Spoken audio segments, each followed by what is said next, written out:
Hello friends, ఈరోజు metals market preview ఈ విధంగా ఉంది. నిన్న మన ఇండియన్ మార్కెట్ వీకెండ్ మరియు రిపబ్లిక్ డే గ్యాప్ తర్వాత ఓపెన్ అయిన తర్వాత ఒక్కసారిగా భారీగా స్థాయిలో సిల్వర్ మరియు బంగారం పెరగడం మనం చూసాము. ఇదే ట్రెండ్ సాయంత్రం వరకు కూడా కొనసాగింది. అయితే సాయంత్రం వరకు స్థిరంగా కొనసాగిన వెండి మరియు బంగారం నిన్న అర్ధరాత్రి టైంకి స్వల్పంగా తగ్గుదలను అయితే నమోదు చేసుకుంది. అయినప్పటికీ కూడా అంతర్జాతీయంగా దీని డిమాండ్ మాత్రం ఏమాత్రం తగ్గలేదు.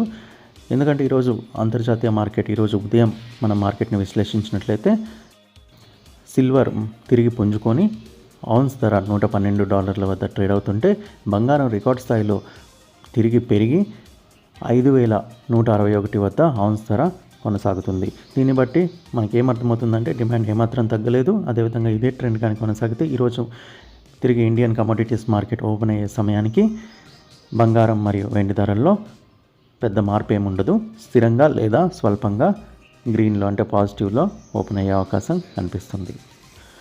మరోవైపు కాపర్ కూడా స్థిరంగా కొనసాగుతుంది. యుఎస్ డాలర్ ఇండెక్స్ 52 వారాల కనిష్టానికి పడిపోవటం, అదేవిధంగా యుఎస్ మరో షట్ డౌన్ దిశగా అడుగులు వేయటం ఈ పెరుగుదలకు కారణమని తెలుస్తుంది.